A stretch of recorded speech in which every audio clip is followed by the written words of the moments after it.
Oke gas, Fs 46-47.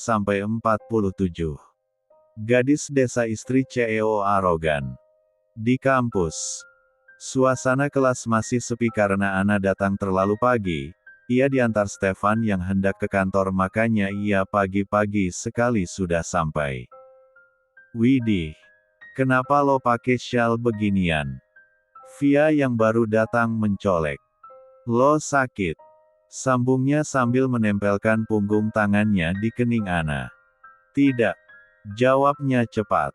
Lah terus. Musim panas juga, gak gerah. Via heran kenapa saat musim panas begini Ana mengenakan shawl.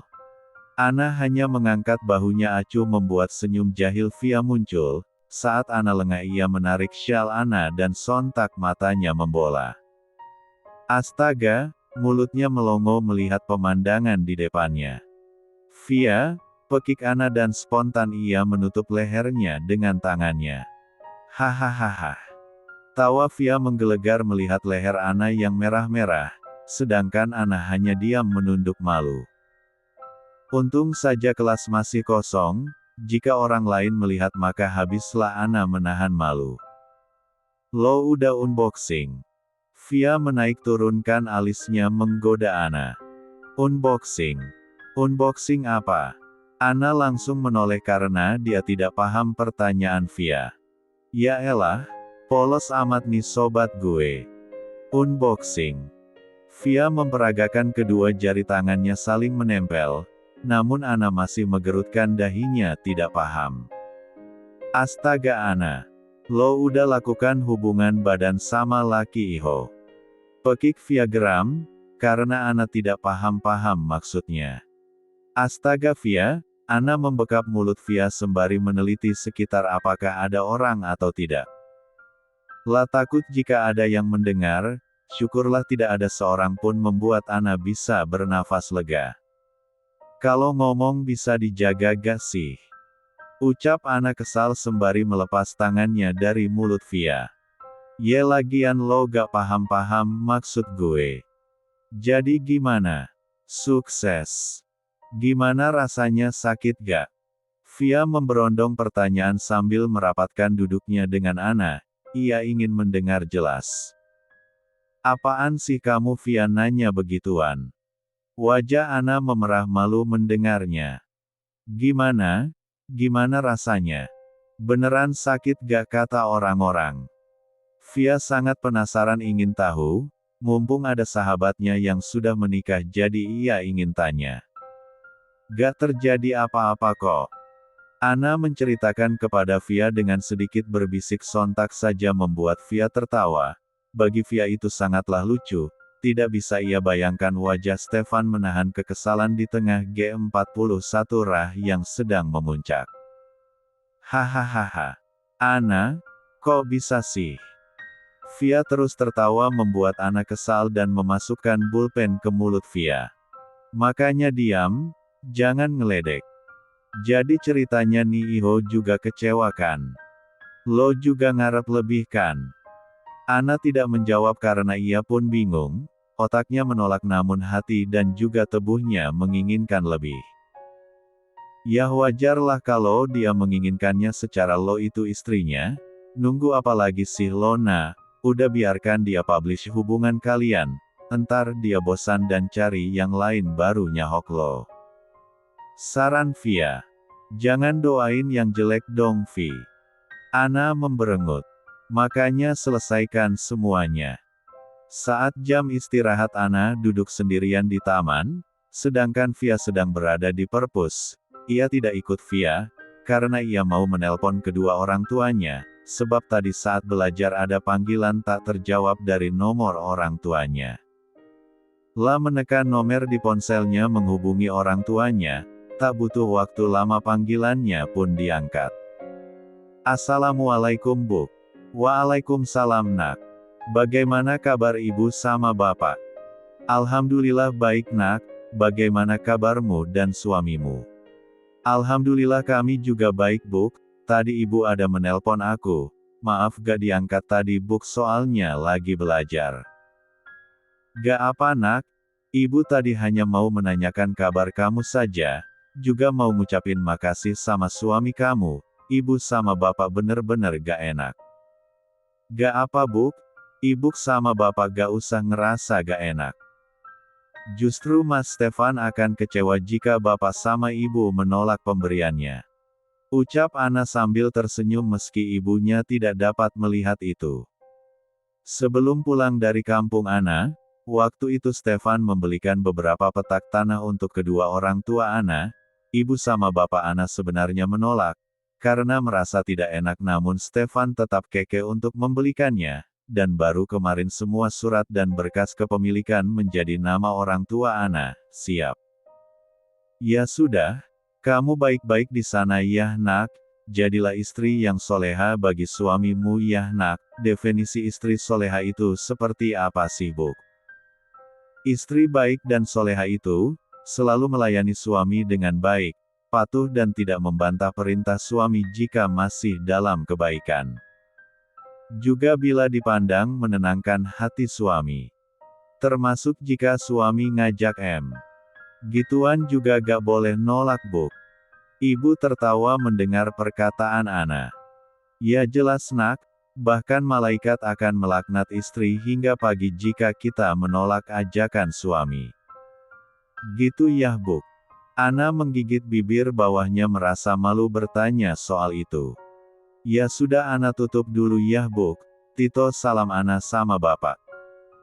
Assalamualaikum. Ana mematikan panggilan, setelah mendengar jawaban salam dari ibunya. Huf.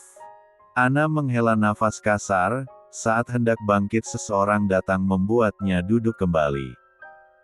Hi. Bang Rama, Ana kaget Rama yang tiba datang. Nah, bisakah gue mendapat jawabannya sekarang? Rama duduk bersebelahan dengan Ana. Jawaban apa bang? Sebenarnya Ana paham apa maksud Rama, hanya saja ia pura-pura lupa.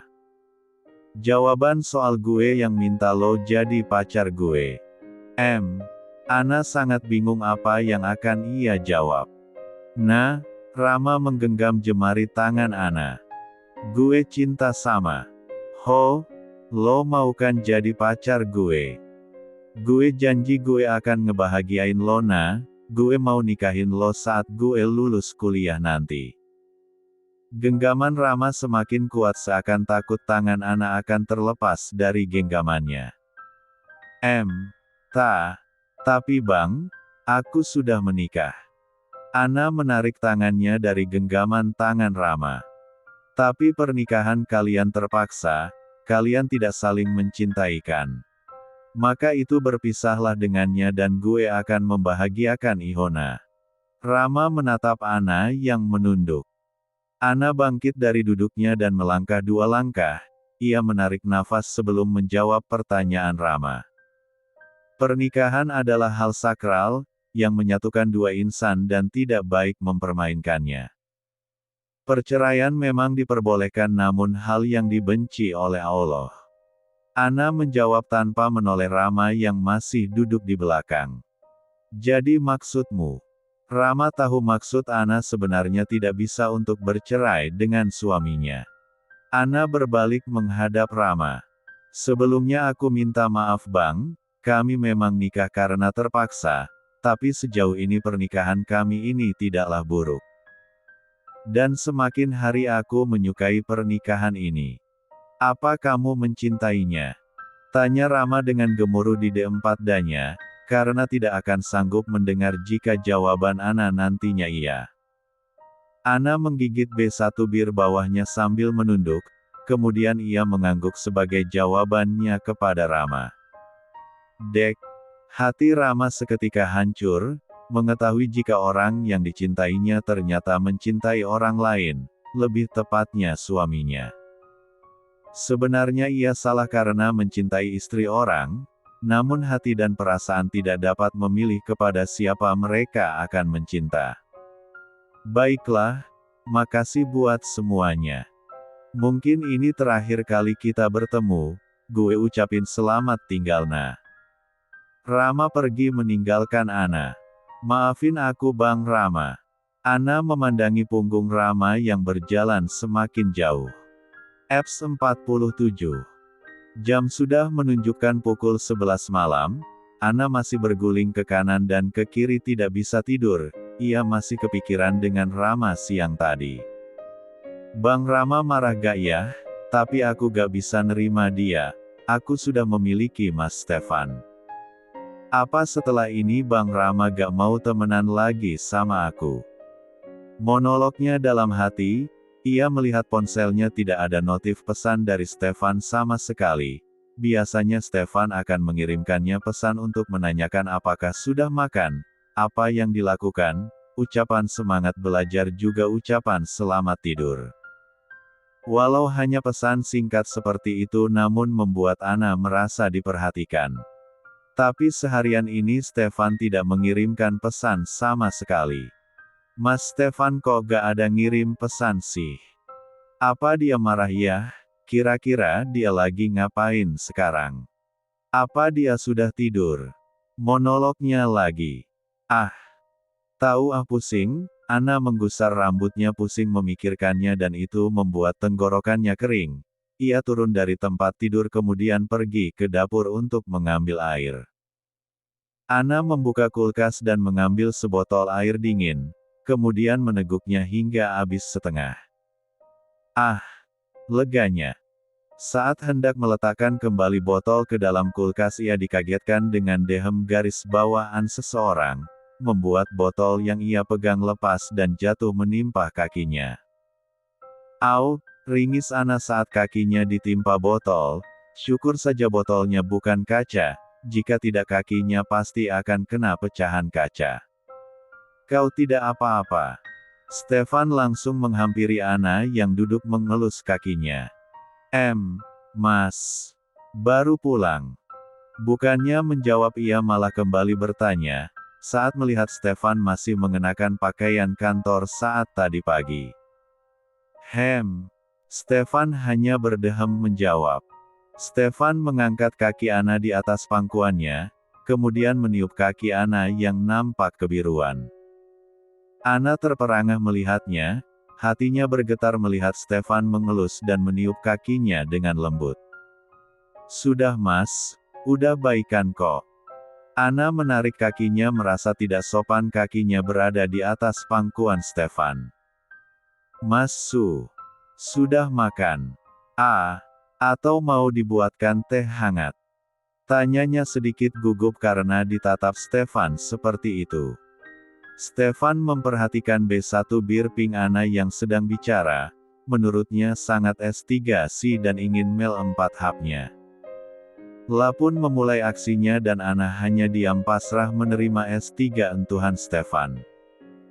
Cukup lama mereka dalam A3 memabukkan itu, kemudian Stefan melepaskan karena pasokan oksigen mereka habis. Stefan menatap Ana sayu dengan G4 irah yang sudah bangkit, kemudian ia menggendong Ana ala bridal menaiki tangga dan membawanya ke kamarnya. La meletakkan Ana di ran, yang king size-nya kemudian mengukungnya. Ana hanya diam memandangi Stefan dengan pandangan yang sulit diartikan. Stefan memandangi Ana, dan kini mata mereka saling beradu dengan nafas yang memburu. Sayang, bolehkah? Tanya Stefan dengan suara serak. La sangat tersiksa di posisi sekarang, ingin rasanya ia langsung memempat suki Ana, namun ia tidak ingin istrinya marah dan kecewa. Ana hanya mengangguk, ia juga setuju jika Stefan akan melakukannya malam ini. Sebagai istri ia tidak mau membuat suaminya tersiksa dengan kebutuhannya. Selain itu ia juga menginginkan lebih dari S3 entuhan ini, ia ingin meregukkan satu kematan surga dunia bersama Stefan suaminya. Mata Stefan berbinar dengan persetujuan Ana, tanpa berlama lagi ia kembali menyerang Ana. Ana terbangun dan melihat jam di atas nakas sudah pukul 4 pagi. Sesaat ia kaget karena tidur dalam P3 lukan Stefan, juga tanpa sana kemudian ia tersenyum mengingat malam indah yang mereka lakukan semalam. Akhirnya ia bisa melaksanakan tugasnya sebagai istri yang sesungguhnya bagi Stefan. La memandangi wajah Stefan yang masih terlelap tidur. "Kalau tidur begini kau sangat manis, Mas," gumamnya pelan. Memang wajah Stefan saat tidur sangat manis, tidak datar dan dingin seperti saat ia terjaga. La melepaskan tangan Stefan yang melingkar di tubuhnya, dengan pelan ia bangun dan bangkit dari tempat tidur. Aus! Ringisnya merasakan sakit dan ngilu area satu entinya, rasanya sangat sakit dan tak sanggup untuk jalan, namun ia paksakan untuk bangun dan pergi ke kamar mandi untuk membersihkan diri. Selesai mandi ia ingin kembali ke kamarnya. Ana menyembulkan kepalanya dari pintu melihat keadaan apakah aman, merasa aman baru ia melangkah keluar kamar Stefan dan masuk ke kamarnya. Di kamarnya ia membaringkan tubuhnya sebentar sembari menunggu azan subuh. Seperti biasa Ana melakukan tugasnya bebersih rumah, pergerakannya begitu pelan karena ulah Stefan semalam. Teh Mina yang melihat Ana berjalan aneh seperti itu membuatnya tidak tahan ingin bertanya. "Ana, kenapa jalanmu seperti itu?" tanya Teh Mina heran melihat Ana berjalan seperti pinguin. "Ini teh, kakiku sakit karena terjatuh di kamar mandi tadi." Bohong Ana. "Ya Allah Gusti. Kenapa bisa jatuh?" Teh Mina nampak khawatir. "Kamu duduk saja Nah, biar teteh yang kerjakan." Teh Mina mengambil kain pel dari Ana. "Gak apa-apa teh, aku bisa kok." "Sudah, jangan ngegaris bawah bantah. Sana." Mau tak mau Ana menuruti Teh Mina, ia sangat merasa tidak enak dengan Teh Mina, padahal ia sudah berbohong. Matahari sudah menampakkan dirinya namun Stefan masih betah dalam tidurnya. Mendengar pintu kamarnya diketok membuat ia terbangun. Teh Mina mengetok pintu Stefan memberitahu, jika sarapan sudah siap. Bukan Ana yang membangunkan karena keadaannya tidak memungkinkan untuk menaiki tangga. Stefan mengerjapkan matanya menetralkan penglihatannya. Pandangan langsung tertuju di sebelahnya namun ia tidak mendapati Ana di sana. "Sayang," panggilnya sambil meneliti kamarnya. "Apa semalam hanya mimpi?" gumamnya berpikir. Kemudian ia menyingkap selimutnya untuk bangun, matanya fokus tertuju pada sebuah noda merah di spraynya. Seketika ia tersenyum dan bayangan malam itu pun terlintas di ingatannya. Malam indah bersama Ana yang dinantikannya, dan sekarang Ana sudah menjadi istrinya seutuhnya. Ternyata bukan mimpi. Ucapnya tersenyum bahagia.